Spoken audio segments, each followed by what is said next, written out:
We just got to be cautious to not get caught up on the hype and then focusing on what's important. How much money are you making?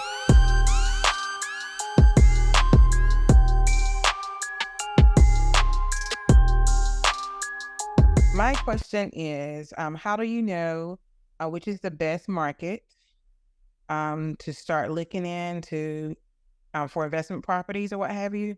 And what are the components for finding the properties? It depends. Honestly, it really depends, right? Because the bottom line is somebody's buying real estate everywhere. I think once you can kind of figure out what's your ROI expectation, what kind of capital outlay do you want on your deals, and then once you can figure out kind of the price point and the expected return, then you can start to pivot and look around at different markets that would give you that. Most of the deals, if I looked at in Orlando for cash flow, I'd probably be making somewhere around 12%. Now, the way in which I buy my deals in my market, in Detroit, depending on how, like, if I want to really like use a lot of leverage and I only want to put 25% down and I put my money into the deal, I buy deals to where I make like, and I ain't being funny, y'all, but I make like 50 to even 100% return on the money I got in the deal within 12 months. So I got a buy box that I look for specific type of deals and I can get that type of return. So for me, that's how I figure out where I should keep investing. A lot of people think I invest in Detroit because I'm from there, but they ain't got nothing to do with it, like at all. I invest in other parts. It's that gives me my return on investment expectation. And so unless they don't do that anymore, then that's where I'll be. So, and it's the funny part, Summer. Like, you really can just sit down and think, if I put out $50,000, how much money do I want to make on $50,000? Whatever make you feel good about that, right? Then you start reverse engineering and start looking at markets that could give you those types of returns. Once you get clear about the first part we talked about, the next component would be to obviously to start then looking at bestplaces.net and drilling into, various markets and seeing, do those properties exist in those markets, right? So I believe you're in the Carolinas, if I'm not mistaken. Yes. Okay. So what's a market that you already had in mind? Well, I was looking at like Texas, maybe. Okay. So whereabouts in Texas? I don't know yet. I haven't gotten that far Okay. So let me ask this question. So why Texas? because I feel like it's a growing market. Okay. I would agree. I mean, I think DFW, Texas is hot, period, right? But DFW, certainly Austin, 100%. All the Silicon Valley people moved to Austin. But with that, right, with the heightened awareness of that market and, a lot of people gravitating there, no state income tax, all the rest of it. So that's obviously going to drive prices up and decrease margins in most cases. If you going for properties off market, you may have a better opportunity to create a better opportunity just because you're going directly to the seller versus something on the MLS where they've already been educated by a realtor of some sort of what the property should be worth. That's one of the advantages of going off market. But I think it really come down to, like, for instance, right? Like, I'm not being funny. It sounds ways like when people know that I live in Orlando and I say I invest in Detroit, they always scratch their head, right?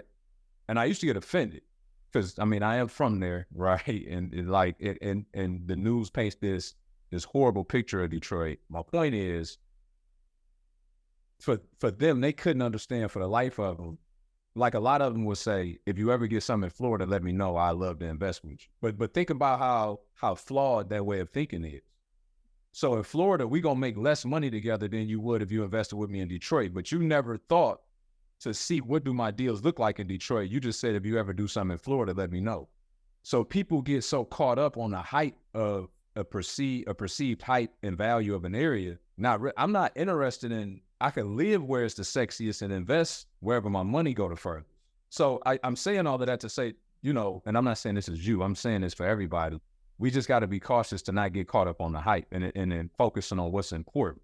How much money are you making? You know what I'm saying? Like, and that, for me, nothing is more important than what's the return on investment. Short of that, like, you could live in paradise and invest somewhere else. That's why I love investing remotely. A lot of times when I talk to different investors, they'll talk to me about me doing sweat equity, like, which is cool, but I'm starting to think about the balance of it, like depending on the rehab cost, like, and then, okay, yeah, we'll split 50-50 with you. You know what I mean? Like on the deal at the end, but that would definitely depend on the equity, correct? Like, because it's like, okay, we could do sweat equity, but if, if the rehab, they're like, okay, I'll finance the deal and I'll also pay for the materials. Okay, but I gotta finance the work, you know, because I'm not doing it. Like, I can't be there like that. I run a construction business. I'm not, I'm no longer in the field. So it's like, at the end of the day, I gotta be, yeah, I get things for a cheaper cost, but at the end of the day, I still gotta pay people.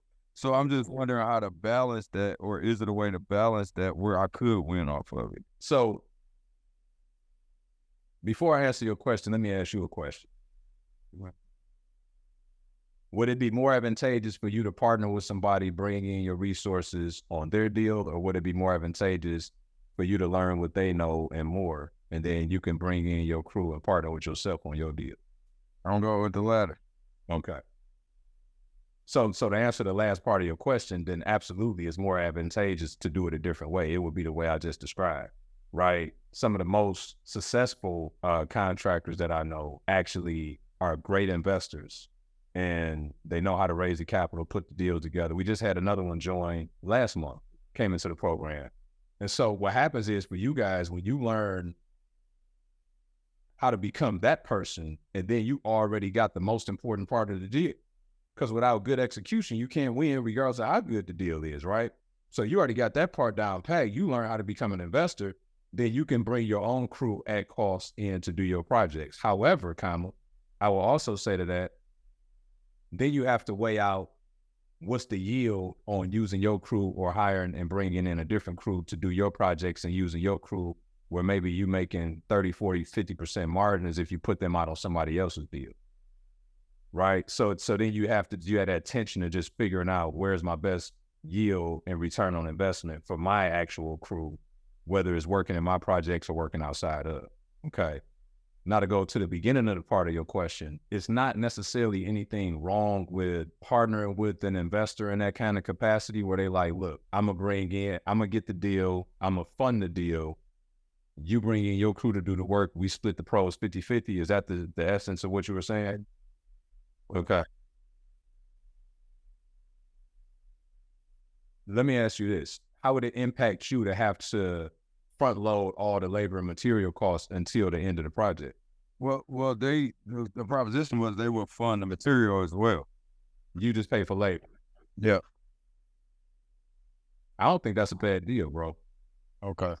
If let's just say your labor costs were, now, before I say that, again, you would have to look at you bringing your people in and expending their labor inside of that project versus how much more money could you be making if they were inside a bona fide deal where you wrote the bid and you were getting, your GC prices at 30, 40% markup.